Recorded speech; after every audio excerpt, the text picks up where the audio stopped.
Chapter 3. The Letters from No One. The escape of the Brazilian boa constrictor earned Harry his longest ever punishment. By the time he was allowed out of his cupboard again, the summer holidays had started and Dudley had already broken his new video camera, crashed his remote control airplane, and, first time out on his racing bike, knocked down old Mrs. Figg as she crossed Privet Drive on her crutches. Harry was glad school was over, but there was no escaping Dudley's gang, who visited the house every single day. Piers, Dennis, Malcolm, and Gordon were all big and stupid. But as Dudley was the biggest and stupidest of the lot, he was their leader. The rest of them were all quite happy to join in Dudley's favorite sport, Harry hunting. This was why Harry spent much of time as possible out of the house, wandering around and thinking about the end of the holidays, where he could see a tiny ray of hope. When September came, he would be going off to secondary school and, for the first time in his life, he wouldn't be with Dudley. Dudley had been accepted at Uncle Vernon's old private school, Smeltings. Pierre's Polkis was going there too. Harry, on the other hand, was going to Stonewall High, the local public school. Dudley thought this was very funny. "They stuff people's heads down the toilet on the first day of Stonewall," he told Harry. "You want to come upstairs and practice?" "No thanks," said Harry. "The poor toilet's never had anything as horrible as your head down it. It might get sick." Then he ran, before Dudley could work out what he had said. One day in July, Aunt Petunia took Dudley to London to buy his Smeltings uniform, leaving Harry at Mrs. Figg's. Mrs. Figg wasn't as bad as usual. It turned out she'd broken her leg tripping over one of her cats, and she didn't seem quite as fond of them as before. She let Harry watch television and gave him a bit of chocolate cake that tasted as though she'd had it for several years. That evening, Dudley paraded around the living room in front of his family in his brand new uniform. Smeltings boys wore maroon tailcoats, orange knickerbockers, and a flat straw hats called boaters. They also carried knobby sticks, used for hitting each other while the teachers weren't looking. This was supposed to be good training for later in life. As he looked at Dudley in his new knickerbockers, Uncle Vernon said gruffly that it was the proudest moment of his life. Aunt Petunia burst into tears and said she couldn't believe it was her Ickle Duffy kins. He looked so handsome and grown up. Harry didn't trust himself to speak. He thought 2 of his ribs might already have cracked from trying not to laugh. There was a horrible smell in the kitchen the next morning when Harry went in for breakfast. It seemed to be coming from a large metal tub in the sink. He went to have a look. The tub was full of what looked like dirty rags swimming in gray water. "What's this?" he asked Aunt Petunia. Her lips tightened, as they always did if he dared ask her a question. "Your new school uniform," she said. Harry looked in the bowl again. "Oh," he said. I didn't realize it had to be so wet." "Don't be stupid," snapped Aunt Petunia. "I'm dyeing some of Dudley's old things gray for you. It'll look just like everybody else's when I'm finished." Harry seriously doubted this, but thought it best not to argue. He sat down at the table and tried not to think about how he was going to look on his first day at Stonewall High, like he was wearing bits of old elephant skin, probably. Dudley and Uncle Vernon came in, both in wrinkled noses because of the smell from Harry's new uniform. Uncle Vernon opened his newspaper as usual, and Dudley banged his smelting stick, which he carried everywhere, on the table. He heard the click of the mail slot and flop of letters on the doormat. "Get the mail, Dudley," said Uncle Vernon from behind his paper. "Make Harry get it." "Get the mail, Harry." "Make Dudley get it." "Poke him with your smelting stick, Dudley." Harry dodged the smelting stick and went to get the mail. 3 things lay on the doormat: a postcard from Uncle Vernon's sister Marge, who was vacationing on the Isle of Wight, a brown envelope that looked like a bill, and a letter for Harry. Harry picked it up and started reading it. Harry picked it up and stared at it. His heart twanged like a giant elastic band. No one, ever, in his whole life, had written to him. Who would? He had no friends, no other relatives. He didn't belong to the library, so he couldn't have gotten a rude note asking for the books back. Yet here it was, a letter, addressed so plainly there could be no mistake. Mr. H. Potter, The Cupboard Under the Stairs, 4 Privet Drive, Little Winging, Surrey. The envelope was thick and heavy, made of yellowish parchment, and the address was written in emerald green ink. There was no stamp. Turning the envelope over, his hand trembling, Harry saw a purple wax seal bearing a coat of arms, a lion, an eagle, a badger, and a snake surrounding a large letter H. "Hurry up, boy!" shouted Uncle Vernon from the kitchen. "Oh, what are you doing? Checking for letter bombs?" He chuckled at his own joke.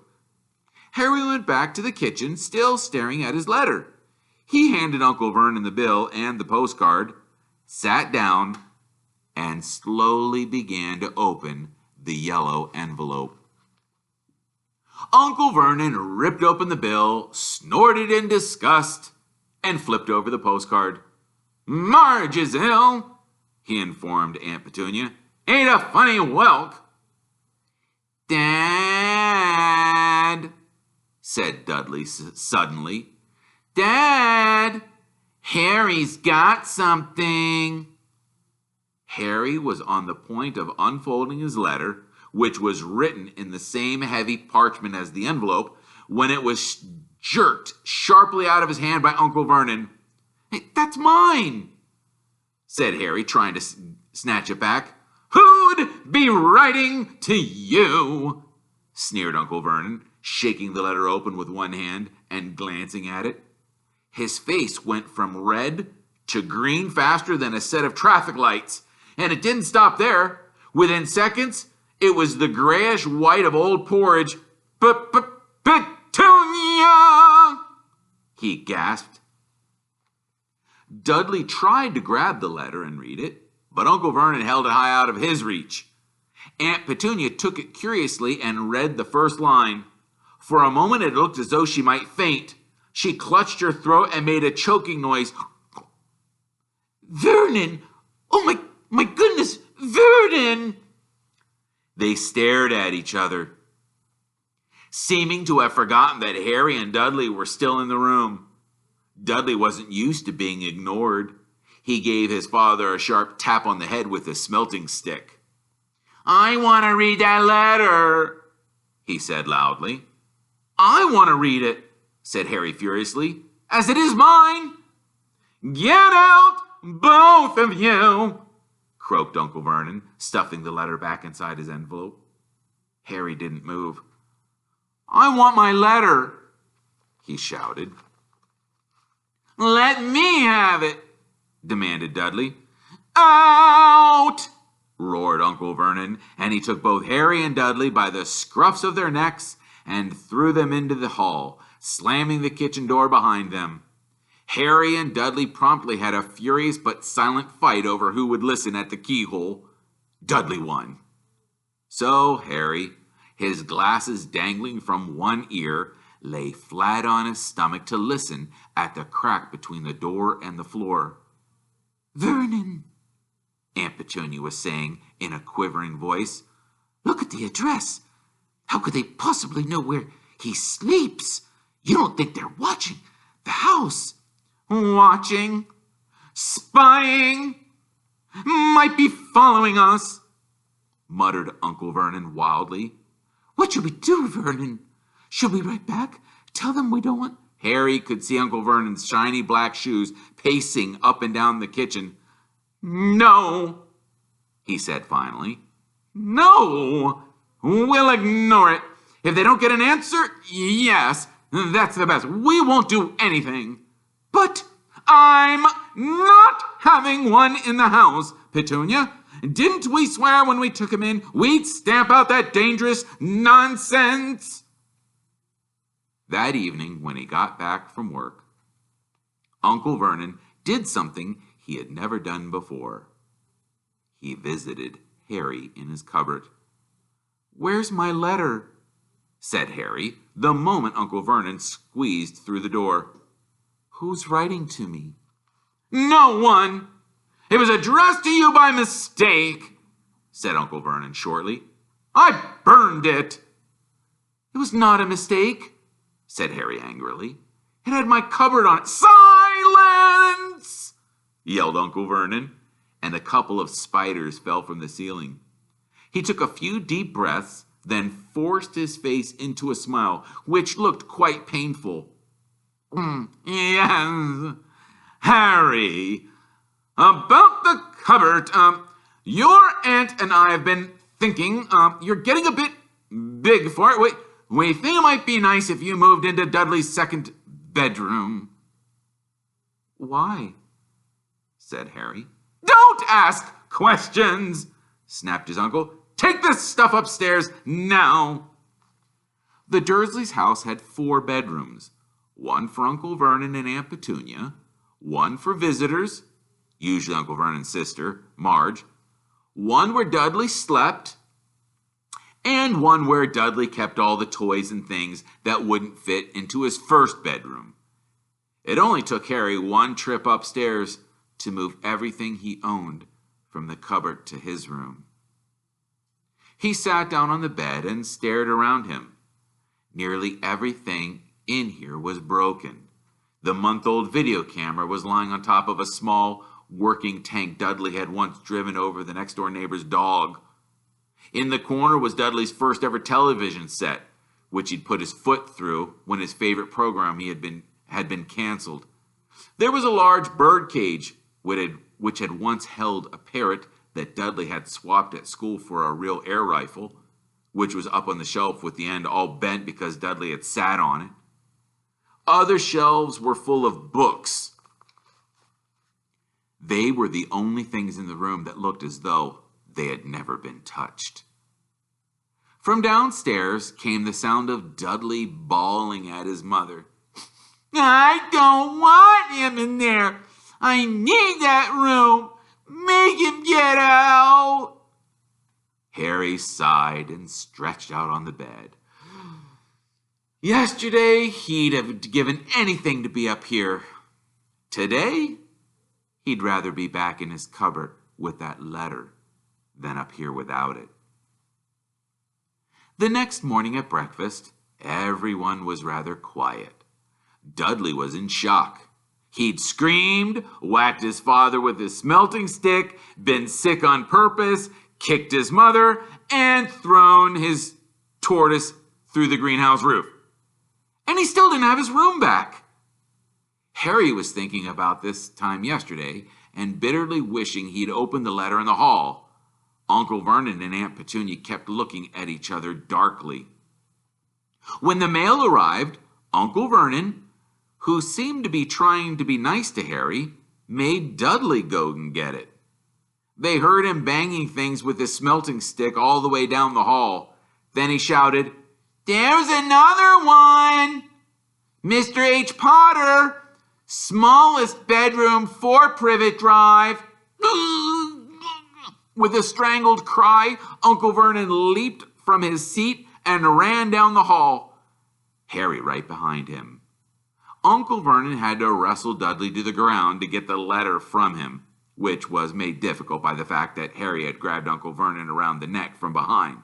After a minute of confused fighting, which everybody got hit a lot by the smelting stick, Uncle Vernon straightened up, gasping for breath, with Harry's letter clutched in his hand. "Go to your cupboard, your bedroom," he wheezed at Harry. "Dudley, just go. Harry walked round and round in his new room. Someone knew he had been moved out of his cupboard, and they seemed to know he hadn't received his first letter. Surely that meant they'd try again, and this time he'd make sure they didn't fail. He had a plan. The repaired alarm clock rang at 6 o'clock the next morning. Harry turned it off quickly and dressed silently. He mustn't wake the Dursleys. He stole downstairs without turning on any of the lights. He was going to wait for the postman on the corner of Privet Drive and get the letters for number 4 first. His heart hammered as he crept across the dark hall toward the front door. Ah! Harry leaped wildly in the air. He stepped on something big and squishy on the doormat, something alive. Light clicked on upstairs, and to his horror, Harry realized that the big, squashy something had been his uncle's face. Uncle Vernon had been lying on the floor in front of the door in a sleeping bag, clearly making sure that Harry didn't do exactly what he'd been trying to do. He shouted at Harry for about a half an hour, then told him to go and make a cup of tea. Harry shuffled miserably off into the kitchen, and by the time he got back, the mail had arrived right into Uncle Vernon's lap. Harry could see 3 letters addressed in green ink. "I want," he began, but Uncle Vernon was tearing the letters into pieces right before his eyes. Uncle Vernon didn't go to work that day. He stayed at home and nailed up the mail slot. "See?" he explained to Aunt Petunia through a mouthful of nails. "If they can't deliver the mail, they'll just give up." "I'm not sure that'll work, Vernon." "Oh, these people's minds work in mysterious ways, Petunia. They're not like you and me," said Uncle Vernon, trying to knock a nail with a piece of fruitcake Aunt Petunia had just bought him. On Friday, no less than 12 letters arrived for Harry. As they couldn't go through the mail slot, they had been pushed under the door, slotted through the sides, and a few even forced through the small window in the downstairs bathroom. Uncle Vernon stayed at home again. After burning all the letters, he got out a hammer and nails and boarded up the cracks around the front and back door so no one could go out. He hummed, tiptoe through the tulips as he worked, and he jumped at small noises. On Saturday, things began to get out of hand. 24 letters to Harry found their way into the house, rolled up and hidden inside each of the 24 eggs that their very confused milkman had handed Aunt Petunia through the living room window. While Uncle Vernon made furious telephone calls to the post office and the dairy trying to find someone to complain to, Aunt Petunia shredded the letters in her food processor. "Who on earth wants to talk to you this badly?" Dudley asked, Harry in amazement. On Sunday morning, Uncle Vernon sat down at the breakfast table looking tired and rather ill, but happy. "No post on Sundays," he reminded them cheerfully as he spread marmalade on his newspapers. "No dang letters today." Something came whizzing down the chimney as he spoke and caught him sharply in the back of the head. Next moment, 30 or 40 letters came pelting out of the fireplace like bullets. The Dursleys ducked, but Harry leapt into the air trying to catch one. Out! Out! Uncle Vernon seized Harry around the waist and threw him into the hall. When Aunt Petunia and Dudley had run out with their arms folded over their face, Uncle Vernon slammed the door shut. They could hear the letters still streaming into the room, bouncing off the walls and floor. That does it, said Uncle Vernon, trying to speak calmly but pulling great tufts of his mustache at the same time. I want you all back here in 5 minutes, ready to leave. We're going away. Just pack some clothes. No arguments. He looked so dangerous with half his mustache missing that no one dared argue. 10 minutes later, they had wrenched their way through the boarded-up doors and were in the car, speeding toward the highway. Dudley was sniffling in the back seat. His father had hit him around the head for holding them up while he tried to pack his television, VCR, and a computer in his sports bag. They drove, and they drove. Even Aunt Petunia didn't dare ask where they were going. Every now and then, Uncle Vernon would take a sharp turn and drive in the opposite direction for a while. Shake 'em off! Shake 'em off! He would mutter whenever he did this. They didn't stop to eat or drink all day. By nightfall, Dudley was howling. He had never had such a bad day in his whole life. He was hungry, he'd missed 5 television programs he'd wanted to see, and he'd never gone so long without blowing up an alien on his computer. Uncle Vernon stopped at last outside a gloomy-looking hotel on the outskirts of a big city. Dudley and Harry shared a room with twin beds and a damp, musty sheets. Dudley snored, but Harry stayed awake, sitting on the windowsill, staring down at the lights of passing cars and wondering. They ate stale cornflakes and cold tinned tomatoes on toast for breakfast the next day. They had just finished when the owner of the hotel came over to their table. Excuse me, but is one of you a Mr. H. Potter? Yeah, I got about 100 of these back in the front desk. He held up a letter so they could read in green ink address. Mr. H. Potter, room 17, Railview Hotel, Cokeworth. Harry made a grab for the letter, but Uncle Vernon knocked his hand out of the way.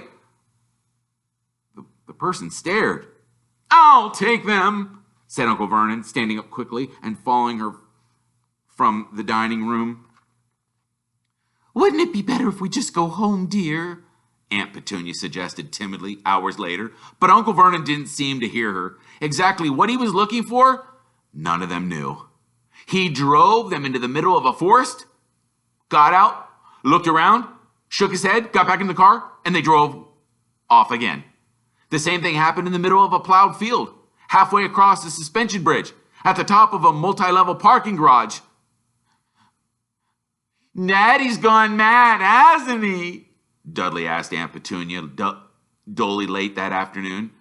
Uncle Vernon had parked at the coast, locked them all inside the car, and disappeared. It started to rain. Great drops beat on the roof of the car. Dudley sniffled. It's Monday, he told his mother. The great Umberto's on tonight. I want to stay somewhere with a television. Monday. This reminded Harry of something. If it was Monday, and you could count on Dudley to know the days of the week because of television, then tomorrow, Tuesday, was Harry's 11th birthday. Of course, his birthdays were never exactly fun. Last year, the Dursleys had given him a coat hanger and a pair of Uncle Vernon's old socks. Still, you weren't 11 every day. Uncle Vernon was back and he was smiling. He was also carrying a large, long, thin package and didn't answer Aunt Petunia when she asked what he'd bought. I found the perfect place, he said. Come out, everyone out! It was very cold outside the car. Uncle Vernon was pointing at what looked like a large rock out at sea. Parched on top of the rock was the most miserable little shack you could imagine. One thing was certain, there was no television in there. "Storm forecast for tonight," said Uncle Vernon gleefully, clapping his hands together. "And this gentleman's kindly agreed to lend us his boat." The toothless old man came ambling up to them, pointing with a rather wicked grin at the old rowboat bobbing out in the iron-gray water below. "I've already got us some rations," said Uncle Vernon, "so all aboard." It was freezing in the boat. Icy sea spray and rain crept down their necks, and a chilly wind whipped their faces. After what seemed like hours, they reached the rock, where Uncle Vernon, slipping and sliding, led the way to the broken-down house. The inside was horrible. It smelled strongly of seaweed, the wind whistled through the gaps in the wooden walls, and the fireplace was damp and empty. There were only 2 rooms. Uncle Vernon's rations turned out to be a bag of chips each and 4 bananas. He tried to start a fire, but the empty chip bags just smoked and shriveled up. "I could do some with some of those letters now, eh?" he cheerfully said. He was in a very good mood. Obviously, he thought nobody stood a chance of reaching them here in a storm to deliver mail. Harry privately agreed, though the thought didn't cheer him up at all. As night fell, the promised storm blew up around them. Spray from the high waves splattered the walls of the hut, and a fierce wind rattled the filthy windows. Aunt Petunia found a few moldy blankets in the second room and made a bed for Dudley on the moth-eaten sofa. She and Uncle Vernon went off to the lumpy bed next door, and Harry was left to find the softest bit of floor he could and curl up under the thinnest, most ragged blanket. The storm raged more and more ferociously as the night went on. Harry couldn't sleep. He shivered and turned over, trying to get comfortable, his stomach rumbling with hunger. Dudley's snores were drowned by low rolls of thunder that started near midnight. The lighted dial of Dudley's watch, which was dangling over the edge of the sofa on his fat wrist, told Harry he would be 11 in 10 minutes' time. He lay and watched his birthday tick nearer, wondering if the Dursleys would remember at all, wondering where the letter writer was now. 5 minutes to go. Harry heard something. A creak outside. He hoped the roof wasn't going to fall in, although he might be warmer if it did. 4 minutes to go. Maybe the house on Privet Drive would be so full of letters when they got back he'd be able to steal one somehow. 3 minutes to go. What was that? The sea? Slapping hard on the rock like that? And 2 minutes to go. What was that funny crunching noise? Was that rock crumbling into the sea? 1 minute to go, and he would be 11. 30 seconds. 10, 9. Maybe he'd wake Dudley up just to annoy him. 3, 2, 1. Boom! The whole shack shivered, and Harry sat bolt upright, staring at the door. Someone was outside, knocking to come in.